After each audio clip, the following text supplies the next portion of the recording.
اشرح لي صدري ويسر لي أمري واحلل عقدة من لساني يفقه قولي رضيت بالله ربا وبالإسلام دينا وبمحمد صلى الله عليه وسلم نبيا ورسولا سبحان الحمد لله وحده والصلاة والسلام على من لا نبي بعده أما بعد فأعوذ بالله من الشيطان الرجيم بسم الله الرحمن الرحيم يا أيها الذين آمنوا اتقوا الله وكونوا مع الصادقين وفي مقام آخر الأخلاء يومئذ بعضهم لبعض عدو إلا المتقين وقال النبي صلى الله عليه وسلم إذا رؤوا ذكر الله صدق الله العظيم وصدق رسوله النبي الكريم ونحن على ذلك لمن الشاهدين والشاكرين والحمد لله رب العالمين یا صاحب الجمال ویا سید البشر سبحان من وجهك المنیر لقد نور القمر سبحان یا صاحب الجمال ویا سید البشر من وجهك المنیر لقد نور القمر لا يمكن الثناء كما كان حقه بعد از خدا بزرگ توئی قصہ مختصر سبحان وہ عرش پر گئے بڑی شان سے بلغ العلا بکمالہ ہوئی روشنی دونوں جہاں میں کشفت دجا بجمالہ یہ بیان ہے سارے قرآن کا حسنت جمیع و خصالہ پڑھو ہر گھڑی ہر آن میں صلو علیہ وآلہ ایک مرتبہ بآواز بلند درود پاک پڑھیں الصلاۃ والسلام علیک یا سیدی یا رسول اللہ وعلی آلک واصحابک یا حبیب اللہ الصلاۃ والسلام علیک یا نبی اللہ وعلی آلک واصحابک یا خاتم النبیین سبحان اللہ تبارک و تعالیٰ کی حمد و ثنا جو ہم سب کا خالق و مالک ہے، حضور نبی اکرم صلی اللہ تعالی علیہ وآلہ وسلم پر درود و سلام عرض کرنے کے بعد دعا ہے کہ خالق لم یزل ہم سب کا آنا، مل بیٹھنا، ذکر اذکار کرنا، جمعۃ المبارک پڑھنا اپنی بارگاہ کے اندر قبول و منظور فرمائے آمین اللہ رب العزت نے قرآن مجید برہان رشید کے اندر ارشاد فرمایا یا ایہا الذین آمنوا اے ایمان والو اتقوا اللہ اللہ سے ڈر جاؤ وکونوا مع الصادقین اور سچوں کے ساتھ ہو جاؤ سبحان اس آیت کے اندر رب تبارک و تعالی نے ہمیں ایمان والا کہہ کر پکارا ہے سبحان حضرت آدم علیہ السلام سے لے کر حضرت عیسیٰ علیہ السلام تک رب تبارک و تعالی نے کسی نبی کی امت کو ایمان والا کہہ کر نہیں پکارا، کہیں فرمایا یا ایھا المساکین، کہیں فرمایا یا اہل الکتاب، مختلف القابات سے تو پکارا ہے لیکن ایمان والا کہہ کر نہیں پکارا۔ یہ حضور کی امت کا خاصہ ہے، حضور کی نسبت کی وجہ سے اللہ نے ہم کو ایمان والا کہہ کر پکارا ہے۔ سبحان جب یا ایھا الناس کہا جاتا ہے تو اس کے اندر سارے لوگ آ جاتے ہیں، مومن بھی آ جاتے ہیں، کافر بھی آ جاتے ہیں، اہل کتاب بھی آ جاتے ہیں، یعنی جس طرح کے لوگ ہوتے ہیں سارے آ جاتے ہیں یا ایھا الناس کے اندر۔ سبحان جب یا ایھا الکافرون کہا جاتا ہے اس کے اندر صرف کافر آ جاتے ہیں، اس کے علاوہ کوئی اور نہیں آتا۔ یا اہل الکتاب جب کہا جاتا ہے تو اس سے مراد یہودی اور عیسائی ہوتے ہیں، اور جب ایمان والا کہہ کر پکارا جاتا ہے اس سے مراد صرف حضور کی امت ہی ہوتی ہے۔ سبحان تو گویا کہ رب تبارک و تعالی نے ہمیں ایمان والا کہہ کر ہمیں القابات سے پکارا ہے، اے ایمان والو اتقوا اللہ، اللہ سے ڈر جاؤ۔ سبحان اب ہر بندہ اپنے گریبان کے اندر جھانک کر دیکھے کیا وہ رب تبارک و تعالیٰ سے ڈرتا ہے؟ رب تبارک و تعالیٰ نے جو ہمیں حکم دیا ہے کہ رب تبارک و تعالیٰ سے ڈرو، آج ہم میں سے رب تبارک و تعالیٰ سے کوئی ڈرنے والا نہیں ہے۔ اگر رب تبارک و تعالیٰ سے ہم ڈرتے تو پھر ہماری نمازیں رہ نہ جاتی، اگر ہم رب تبارک و تعالیٰ سے ڈرتے تو پھر ہم روزے نہ چھوڑتے، اگر رب تبارک و تعالیٰ سے ہم ڈرتے تو پھر زکوٰۃ نہ چھوڑتے، اس لیے کہ رب تبارک و تعالیٰ کا ہمارے دلوں کے اندر خوف ہوگا۔ جب خوف ہوتا ہے پھر نماز بھی بندہ پڑھتا ہے، جب خوف ہوتا ہے پھر زکوٰۃ بھی دیتا ہے، جب خوف ہوتا ہے استطاعت ہے تو پھر حج بھی کرتا ہے، جب خوف ہوتا ہے پھر جھوٹ نہیں بولتا، پھر کسی کا دل نہیں دکھاتا، جب خوف الہی ہوتا ہے پھر کسی کی غیبت نہیں کرتا، جب خوف الہی ہوتا ہے پھر رشوت کے کاروبار نہیں کرتا، سود کا کاروبار نہیں کرتا، ناحق کسی کی گواہی نہیں دیتا، فرمایا ناحق قرآن کو سر پر نہیں اٹھاتا، اس لیے کہ اس کے دل کے اندر خوف خدا ہوتا ہے۔ آج وہ ہمارے دلوں کے اندر سے ختم ہو چکا ہے، خوف خدا ہمارے دلوں سے محو ہو چکا ہے۔ اگر رب تبارک و تعالیٰ کا خوف ہوتا تو پھر ہم 5 وقت نماز بجماعت کے ساتھ ادا کرتے ہیں، لیکن یہی خوف اگر بزرگوں کے اندر دیکھا جائے تو ان کے دلوں کے اندر تقویٰ تھا، ان کے دلوں کے اندر خوف خدا تھا۔ حضور غوث پاک کے والد ماجد کو دیکھ لیں، حضرت ابو صالح موسیٰ جنگی دوست کو دیکھ لیں، آپ ندی کے کنارے پر جا رہے ہیں، کئی دن سے کھانا نہیں کھایا، فرمایا جب دیکھا کہ ندی کے اندر ایک سیب تیرتا ہوا آ رہا ہے، آپ نے شدت بھوک کی وجہ سے اسے اٹھایا اور کھا گئے۔ کھانے کے بعد جب پتہ چلا کہ میں نے اس کے مالک سے اجازت تو نہیں لی، کیونکہ دل میں خوف خدا تھا، حالانکہ یہ جائز تھا لیکن تقوی کے خلاف تھا، کیونکہ جو بزرگ ہوتے ہیں وہ تقوی کو بھی اختیار کرتے ہیں، صرف ظاہری گناہوں سے نہیں بچتے بلکہ تقوی کو بھی اختیار کرتے رہتے ہیں۔ جب انہوں نے دیکھا یہ تو تقوی کے خلاف ہے، اس کی اجازت مالک کی اجازت کے بغیر میں نے کھا لیا ہے، اب ایسا کرتے ہیں اس کے مالک سے اجازت مانگی جائے، اس سے معافی طلب کی جائے۔ تو جب آپ چلتے چلتے جہاں سے پانی آ رہا تھا اس طرف چلتے گئے، جب دیکھا کہ کچھ درخت ایسے ہیں جن کی ٹہنیاں اس ندی کے اندر لٹکی ہوئی ہیں، آپ سمجھ گئے کہ یہ سیب اسی درخت کا ہے، تو آپ اس باغ کے اندر چلے گئے۔ جب باغ کے مالک سے ملتے ہیں، ان کا نام ہے حضرت عبداللہ سومعی رحمۃ اللہ علیہ، وہ بھی اللہ تبارک و تعالیٰ کے بہت بڑے ولی تھے۔ جب گئے کہا آپ کی اجازت کے بغیر میں نے سیب کھا لیا ہے، انہوں نے دیکھا کہ سیب تو جائز تھا کھانا، کیونکہ ندی کے اندر جا رہا تھا، انہوں نے کھا لیا، چوری تو نہیں توڑا لیکن تقوی کے خلاف ہے، یہ کوئی اللہ والا لگتا ہے۔ آپ نے فرمایا اچھا اگر معافی مجھ سے مانگنی ہے تو پھر 2 شرطیں ہیں میری، 2 شرطیں اگر قبول ہیں تو پھر معافی دے دوں گا، اگر شرطیں قبول نہیں ہیں پھر معافی نہیں ملے گی۔ کیونکہ احساس تقویٰ تھا نا، انہوں نے کہا مجھے آپ کی دونوں شرطیں منظور ہیں۔ کہ پہلی شرط یہ ہے یہ میرا باغ ہے سیب کا، اس کی کئی سال تک تمہیں دیکھ بھال کرنی پڑے گی، وقت پر پانی لگانا پڑے گا، وقت پر اس کی دیکھ بھال کرنی پڑے گی۔ آپ نے فرمایا ٹھیک ہے۔ آپ نے درخت کی مالی کا کام شروع کر دیا، دیکھ بھال کرتے رہے حتیٰ کہ جب کافی عرصہ گزر گیا، وہی باغ کے مالک دوبارہ آئے، کہا بیٹا جاؤ جس درخت کے سیب زیادہ میٹھے ہونا وہ توڑ کر لے آؤ۔ اب حضور غوث پاک کے والد ماجد اب وہ باغ کے اندر جاتے ہیں، کیونکہ مالی ہوتے ہیں، جاتے ہیں مختلف درختوں سے مختلف پھل توڑ کر لے آتے ہیں۔ جب حضرت عبداللہ سومعی باغ کے مالک پہلا سیب اٹھاتے ہیں کھاتے ہیں تو دیکھتے ہیں یہ تو پھیکا ہے، دوسرا کھاتے ہیں وہ بھی پھیکا ہوتا ہے، تیسرا کھاتے ہیں وہ بھی پھیکا ہوتا ہے۔ کہا بیٹا اتنا عرصہ ہو گیا ہے تجھے باغ کی رکھوالی کرتے ہوئے، تجھے ابھی تک اتنا تجربہ نہیں ہوا، اتنا پتہ نہیں ہے کہ کون سے درخت کا پھل میٹھا ہے۔ آپ نے فرمایا حضور وہ ایک سیب کھایا تھا آپ کی اجازت کے بغیر،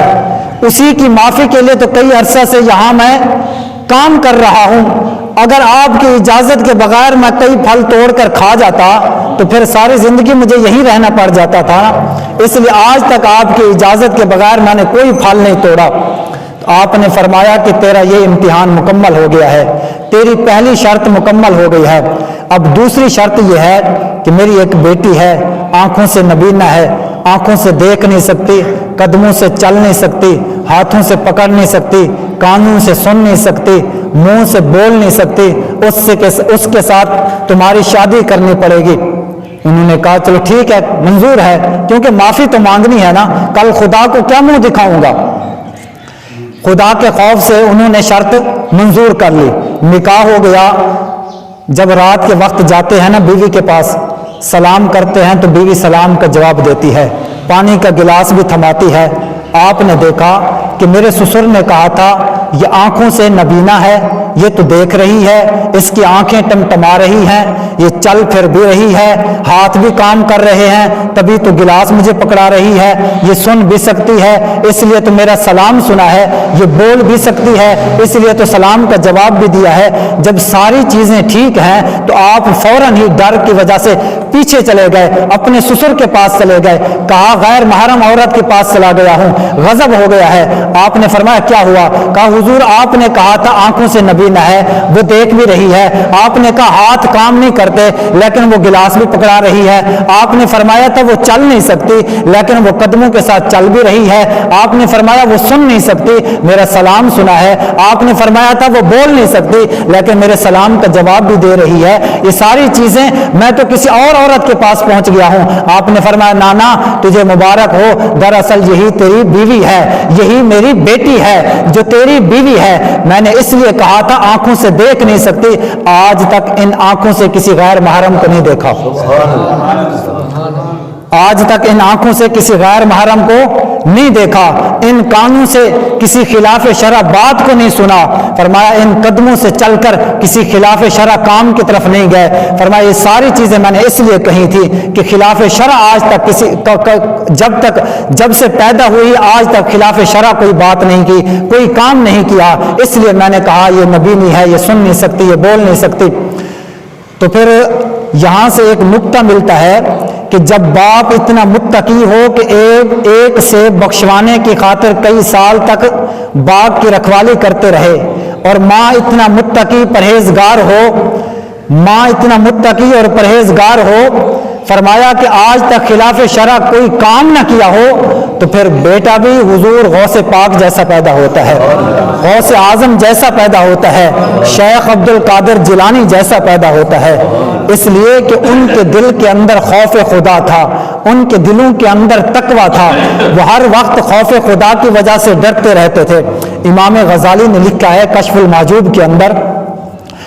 مکاشفۃ القلوب کے اندر آپ نے لکھا ہے امام غزالی نے کہ ایک نوجوان تھا، وہ عورت پر عاشق ہو گیا، ہر وقت اس کی طاق میں رہتا کہ کب موقع ملے میں اس کے ساتھ ملوں۔ آپ فرماتے ہیں اسے جب پتہ چلا نا کہ عورت جو ہے وہ قافلے کے ساتھ سفر کرنا جا رہی ہے، سفر کرنا شروع کر دیا ہے، اس نوجوان نے دیکھا کہ عورت بھی ساتھ جا رہی ہے قافلے والوں کے ساتھ، اس نے بھی اپنا بستر اٹھایا، اپنے کپڑے اٹھائے، وہ بھی قافلے والوں کے ساتھ چل پڑا کہ جب موقع ملے گا میں اس کے ساتھ مل لوں گا۔ کہتے ہیں قافلہ چلتا رہا، وہ نوجوان بھی ہے، عورت بھی ہے، اور بھی کافی لوگ ہیں قافلے کے۔ کہتے ہیں جب قافلہ جنگل کے درمیان کے اندر پہنچا نا، قافلے والوں نے پڑاؤ کیا، رات کو وہیں رات گزاری۔ جب رات کا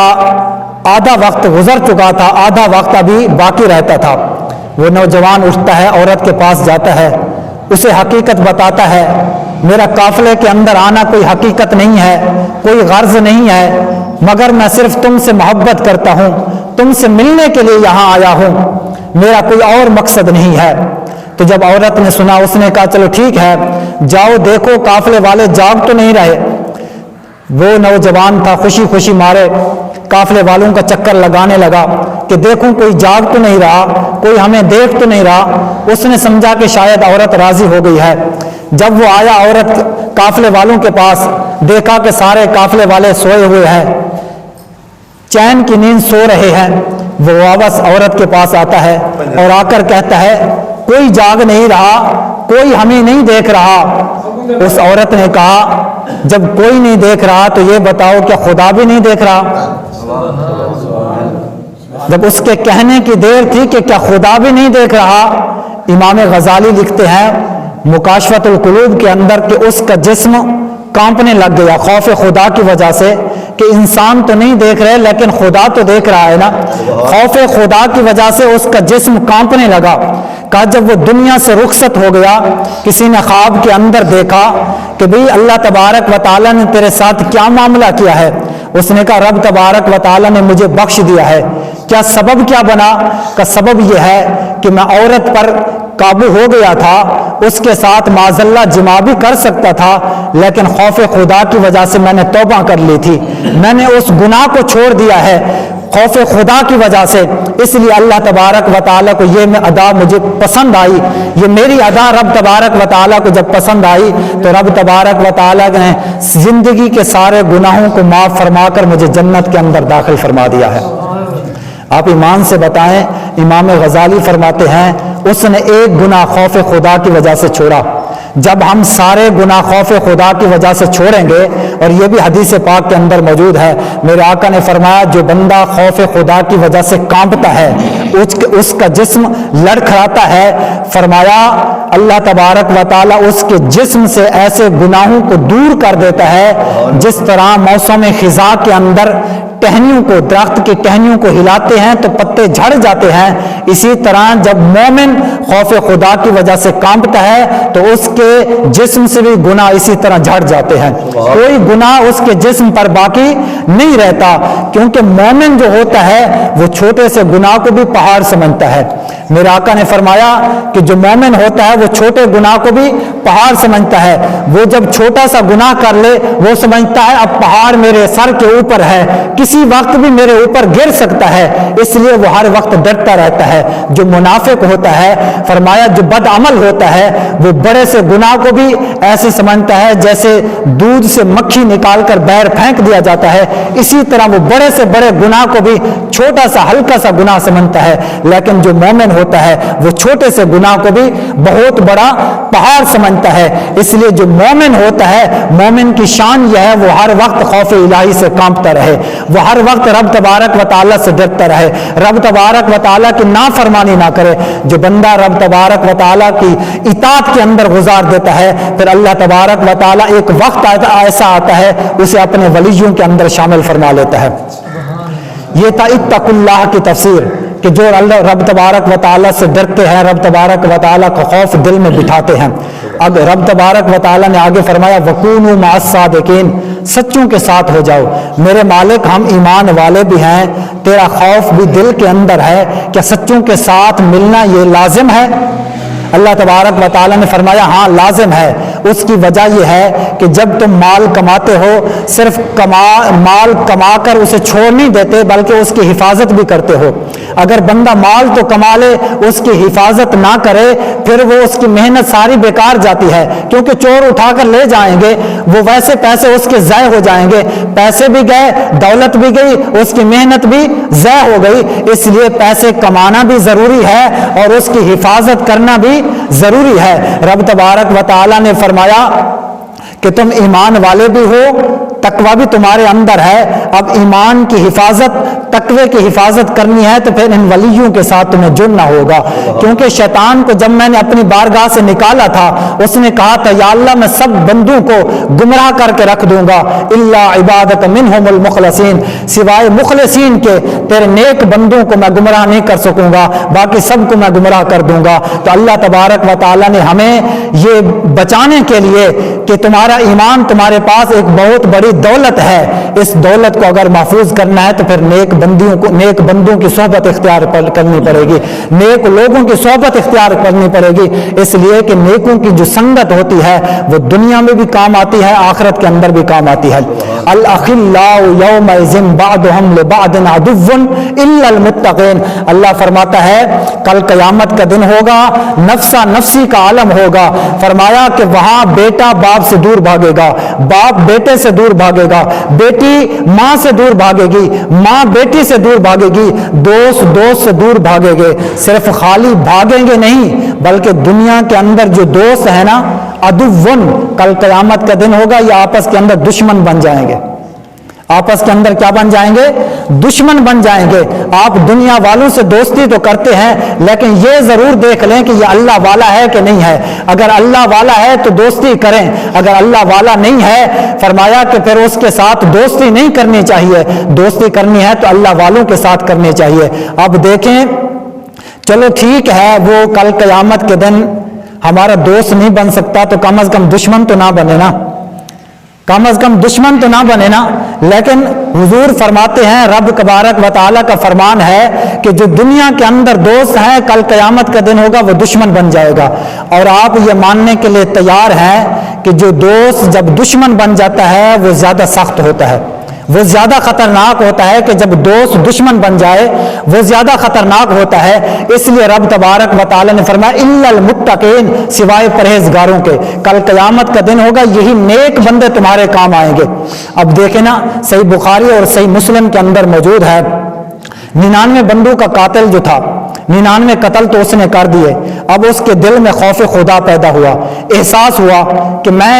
جو ہے رب تبارک و تعالیٰ کی طرف توبہ کروں، رجوع کروں، کیونکہ کل قیامت کے دن میں نے رب کو منہ دکھانا ہے۔ اس نے راہب سے پوچھا میری توبہ قبول ہو سکتی ہے؟ اس نے کہا نہیں نہیں، تیری توبہ قبول نہیں ہو سکتی، اس لیے تو نے 99 قتل کیے ہیں، جو ایک قتل کرے وہ جہنم میں جائے گا، تو نے 99 قتل کیے ہیں، تو کیسے بخشا جائے گا؟ اس نے اسے بھی قتل کر دیا، اب 100 قتل ہو گئے۔ اس نے جا کر کسی دوسرے بندے سے پوچھا کیا میری توبہ قبول ہو سکتی ہے؟ اس نے کہا انطلق الی ارض کذا فإن بها اناس یعبدون اللہ، وہ جو فلاں بستی ہے اس کے اندر چلے جاؤ، وہاں اللہ کے نیک بندے رہتے ہیں، اللہ کے مخلص بندے رہتے ہیں، وہاں چلے جاؤ، تمہاری توبہ قبول ہو جائے گی۔ میرے آقا فرماتے ہیں فانطلق حتی اذا نصف الطریق اتاہ الموت، جب وہ آدھے راستے پر پہنچا، آدھا راستہ طے کر لیا تھا، آدھا راستہ ابھی باقی رہتا تھا، حضور فرماتے ہیں موت کا فرشتہ آ گیا، اس کی روح قبض ہو گئی۔ فرمایا جب روح قبض ہو گئی تو رحمت کے فرشتے بھی آ گئے، عذاب کے فرشتے بھی آ گئے، جنت والے فرشتے بھی آ گئے، دوزخ والے فرشتے بھی آ گئے، دونوں کا آپس کے اندر جھگڑا ہو گیا۔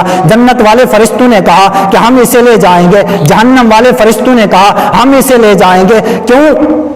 فقالت الملائکۃ الرحمہ، رحمت کے فرشتوں نے کہا کہ جاء تائبا مقبلا بقبلہ الی اللہ، یہ توبہ کے ارادے سے جا رہا تھا، کیونکہ اس نے دل کے اندر توبہ کی نیت کر لی تھی، کیونکہ خاتمہ جو ہوتا ہے وہ زندگی اور موت کا جو فیصلہ ہوتا ہے وہ خاتمے پر ہوتا ہے۔ فرمایا اس کا خاتمہ اچھی نیت پر ہے، کیونکہ یہ توبہ کے ارادے سے جا رہا تھا، ہم اسے جنت کے اندر لے جائیں گے۔ وقالت ملائکۃ العذاب انہ لم یعمل خیرا قط، رحمت کے فرشتوں نے کہا ہم اسے جنت میں لے جائیں گے، عذاب والے فرشتوں نے کہا اس نے ساری زندگی رب تبارک و تعالیٰ کی نافرمانی کی ہے، کبھی رب تبارک و تعالیٰ کو راضی کرنے والے کام ہی نہیں کیے، لہٰذا ہم اسے جہنم کے اندر لے جائیں گے۔ اللہ تبارک و تعالیٰ نے ایک فرشتے کو بھیجا جو انسانی صورت کے اندر تھا، اس نے کہا کیوں جھگڑ رہے ہو؟ آپس کے اندر سارا معاملہ بتایا، اس نے کہا لڑو نہ، ایسا کرو قیسوا ما بین الارضین، زمین ناپ لو، اگر اللہ والوں کا ڈیرا جو ہے وہ قریب ہوا تو جنت والے لے جائیں گے، اللہ والوں کی بستی دور ہوئی تو پھر جہنم والے لے جائیں گے، عذاب والے فرشتے لے جائیں گے۔ فرمایا جب فقاسوا فوجدوه ادنى الى الارض التي اراد، جب زمین کو ناپا گیا تو کیا ہوا؟ اللہ والوں کی بستی قریب ہو گئی، اللہ والوں کی بستی قریب ہو گئی، بولا کریں اللہ والوں کی بستی قریب ہو گئی۔ اب حضور نے پہلے کیا فرمایا؟ فانطلق حتی اذا نصف الطریق، جب وہ بندہ آدھے راستے پر پہنچا، آدھا راستہ اسے کہتے ہیں ادھر بھی 5 کلومیٹر ہو، ادھر بھی 5 کلومیٹر، اگر ادھر 10 کلومیٹر ہے تو ادھر بھی 10 کلومیٹر ہونا چاہیے، تو فرمایا پھر اسے نصف کہتے ہیں، پھر اسے آدھا راستہ کہتے ہیں۔ حضور فرماتے ہیں وہ آدھے راستے پر پہنچا تھا تو اس کی روح قبض ہوئی، جب زمین کو فرشتوں نے ناپا تو اللہ والوں کی بستی قریب ہوئی، پھر قریب کیسے ہو گئی؟